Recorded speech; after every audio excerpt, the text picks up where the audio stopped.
The sewer repair is 9.5 feet deep.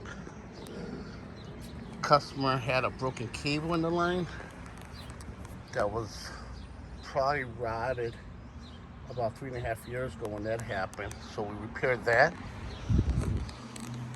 And also we had to repair their overhead sewer that was also collapsed.